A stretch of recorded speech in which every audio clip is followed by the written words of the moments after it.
ஓம் சாய்ராம். சாய் என்பர்களுக்கு என் அன்பு வணக்கங்கள். இந்த நாள் இனிய நாளாக அமைய வாழ்த்துக்கள். சாய்பாபாவின் சத்திய வாக்கு. என் பிரியமான பக்தனே, என்னை மனதார நம்பி என்னை சரணடைந்த பக்தர்களை நான் எப்போதும் என் கண்காணிப்பிலே தான் வைத்திருக்கிறேன். நீங்கள் நினைக்கிறீங்க நீங்கள் வேற நான் வேறன்னு சொல்லி. அப்படி கிடையாது என் தங்கமே. நீ எந்த ஒரு நாள் என்ன நினச்சி சாயின்னு என் பாதத்தை சரணடைந்து நீங்கள் தான் என் குருன்னு சொல்லி என் பாதத்தை பிடிச்சியோ, உன்னுடைய சங்கடங்கள் எல்லாம் என்னால் சரியாகும்னு சொல்லி நம்ப தொடங்கினியோ, அந்த நாள் தொட்டு நீ என்னுடைய கண்காணிப்பில் தான் இருக்கிற. உன்னுடைய கஷ்டத்தெல்லாம் நீ சொல்லணும்னு இல்லை, உன்னை எப்படி பார்த்துக்கணும், நீ எந்த சூழ்நிலையில் இருக்க, உன்னுடைய சங்கடங்களை எப்படி குறைக்கணும் அப்படிங்கிறதெல்லாம் எப்படி ஒரு குழந்தைக்கு பசிக்கும் போது அது சொல்லாமலே தன் தாய்க்கு தெரியுமோ, அது போலத்தான் நானும் தாயை போன்ற உன் சாய் எப்போதும் உன் தேவைகளை அறிந்து தக்க தருணத்தில் உன்னை காத்து ரட்சிப்பேன். சில சமயங்களில் உன்னையே சந்தேகம் சூழ்கிறது. அது ஒன்றும் தப்பு இல்லை. ஏன்னா கஷ்டப்படும் போது உடனே நம்ம குரு நமக்கு உதவலையேன்னு சொல்லி உனக்குள்ள ஒரு வருத்தம், ஆதங்கம் வருது. இது இயற்கை தான். ஏன்னா தனக்கு தேவையான நேரத்தில் தனக்கு தேவையானது கிடைக்கலன்னும் போது கோபம் வரத்தான் செய்யும். என்ன பண்ணுறது? நீ எதிர்பார்க்குற, ஆனால் எதிர்பார்க்குறது உடனே கிடைக்குங்கிறது நிச்சயம் இல்லை என் குழந்தையே. நாம் என்ன தேவைங்கிறத நாம் நினச்ச மாத்திரத்தில் கிடைக்கணும்னு நாம் நினைக்கிறோம். ஆனால் அது எப்போ கிடைக்கணுமோ அப்போ தான் கிடைக்கும். இது மகானாகிய எனக்கு நல்லா தெரியும், புரியவும் செய்யும். ஆனால் சாதாரண மனுஷனான உன்னால் இதை ஏற்றுக்க முடியல. இங்கே தான் பிரச்சனை தொடங்குது. இதையும் நீ பக்குவமாக ஏற்றுக்க பழகணும். ஏன்னா நீ சாதாரண குழந்தை இல்லை, என்னுடைய பிரியமான அன்பு குழந்தை. நான் இருக்கேன் உனக்கு. எது நல்லது எது கெட்டது, உனக்கு எது எப்போ வருங்கிறத ஏதாவது ஒரு விஷயத்துலையும் குறிப்பாக உணர்த்துவேன். நம்மளை விட கஷ்டப்படுறவங்க எவ்வளோ பேர் இருக்காங்க என் தங்கமே. அதெல்லாம் பார்த்து உன்னை கடவுள் எந்த அளவுக்கு நல்லா வச்சிருக்கிறாரு அப்படிங்கிறத மட்டும் பாரு. புரியுது, கடன் கழுத்தை நெரிக்குது. ஒரு சிலருக்கு குடும்பத்தில் சங்கடம், பிரச்சனை, சுற்றி இருப்பவர்களால் உனக்கு ஏற்படக்கூடிய வலிகள், இதெல்லாம் எனக்கு நல்லா புரியுது. ஆனாலும் உன்னுடைய கர்ம வினை பதிவு நிறைய இருக்கு என் தங்கமே. அது எல்லாத்தையும் கொஞ்சம் கொஞ்சமாக நான் நெருப்பில் வைக்கோல் எரிக்கிறத போல உனக்காக எரிச்சுக்கிட்டே தான் இருக்கிறேன். அதெல்லாம் பொசுங்கி சாம்பலாக மாறும். அதையே நான் உனக்கு திருநீராக இட்டு விடுவேன். அப்போ உன்னுடைய தலையெழுத்தே மாறும். ஆனால் அதுக்கு கொஞ்சம் கால அவகாசம் தேவைப்படுது என் தங்கமே. அந்த காலகட்டத்தில் மட்டும் நீ கொஞ்சம் வைராகியத்தோடும் தன்னம்பிக்கையோடும் பொறுமையோடவும் இருந்துட்டா போதும். உன்னுடைய கஷ்ட காலங்கள் அந்த நாளில் முடிவுக்கு வரும். அதுக்கு பிறகு என்ன, நீ என்ன எதிர்பார்க்குறியோ அதெல்லாம் ஒன்றன் பின் ஒன்றாக உன் கைக்கு வந்து சேரும். உன் கைக்கு கொண்டு வந்து சேர்க்க வேண்டியது உன்னுடைய தாய் போன்ற உன் சாய். என்னுடைய பொறுப்பு. கவலையை என் காலடியில் வச்சிரு என் குழந்தையே. உன்னுடைய சங்கடமான நாட்கள் எல்லாம் சீக்கிரத்திலேயே முடிவுக்கு வரப்போகுது.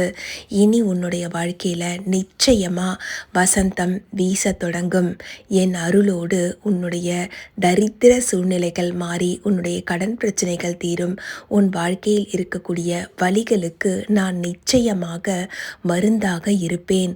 உனக்கு வேலை வேணுமா இருந்தாலும் சரி, உன்னுடைய சங்கடங்கள் தீர்ணமாக இருந்தாலும் சரி, ஒரு விஷயத்த நான் சொல்வேன், செய்வையா?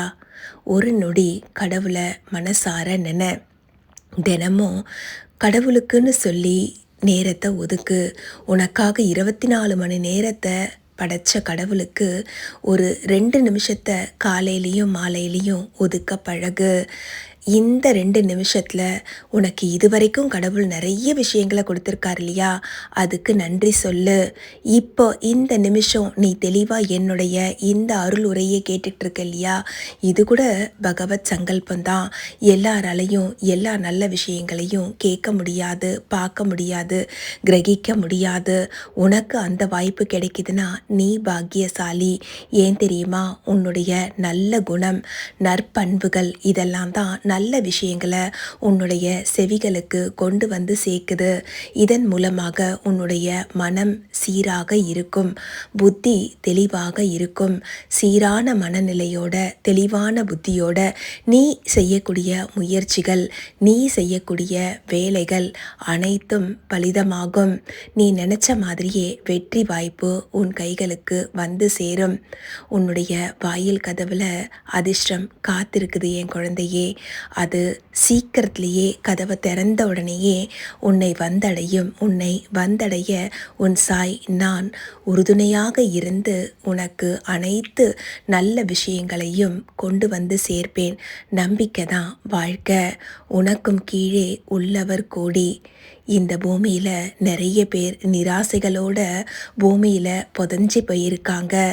அப்படி இருக்கக்கூடிய இந்த உலக வாழ்க்கையில் சம்சார பந்தங்களை விடுத்து நற்கதி அடையக்கூடிய நல்ல வாய்ப்பு உனக்கு கிடைச்சிருக்குது. இந்த வாய்ப்பை தவற விட்டுடாத.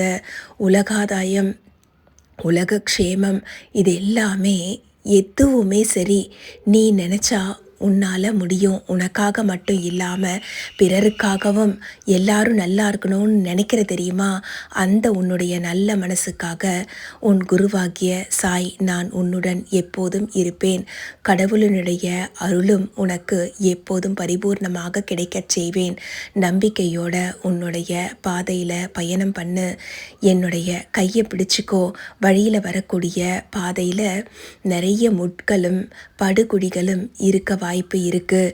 அந்த மாதிரியான சூழ்நிலைகளில் பாதுகாப்பாக அதை விலக்கி உன்னுடைய பாதையை தெளிவாக காண்பித்து உன்னை பத்திரமாக நீ சென்று சேர வேண்டிய இடத்தை நான் உன் கைப்பிடித்து கொண்டு சென்று உன்னை பத்திரமாக பயணப்பட செய்வேன். நான் சொல்கிறதெல்லாம் வெறும் வார்த்தை இல்லை, சத்திய வாக்கு. நான் உன் கூட இருக்கேன், நம்பு. ஒரே ஒரு நொடி கண்ணை மூடி ஓம் சாய்ராம்னு நினை. நீ நினச்ச இல்லையா, இந்த நாமம் என் செவிகளுக்கு வந்து சேர்ந்துடுச்சு. கவலையை விடு. இந்த பதிவை பார்த்து முடிக்கிற இந்த தருணம் தொட்டு உன்னுடைய சங்கடங்கள் அனைத்தும் சந்தோஷமாக மாறும். நம்பிக்கையோடு இந்த நாளை தொடங்கு என் குழந்தையே.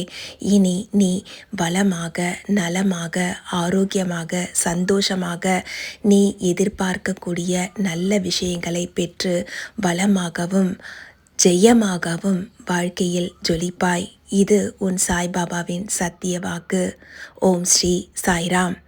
இது போன்ற பாபாவின் அற்புதமான பதிவுகளை கேட்பதற்கும் நல்ல நல்ல அருள் உரைகளை உங்கள் செவிக்குளிர கேட்டு கண்டு ரசிப்பதற்கும் இணைந்திருங்கள் சாய் சாத்விக் லைஃப் ஸ்டைல். இந்த பதிவு உங்களுக்கு பிடிச்சிருந்ததுன்னா ஒரு லைக் கொடுங்க. இது எனக்கு மிகவும் உற்சாகமாக இருக்கும். மேலும் இது போன்ற பதிவுகளை உங்களுக்கு மிகவும் உற்சாகமாக வழங்க நான் காத்திருக்கிறேன். நன்றி, வணக்கம். ஓம் சாயி, ஸ்ரீ சாயி, ஜெய ஜெய சாயி.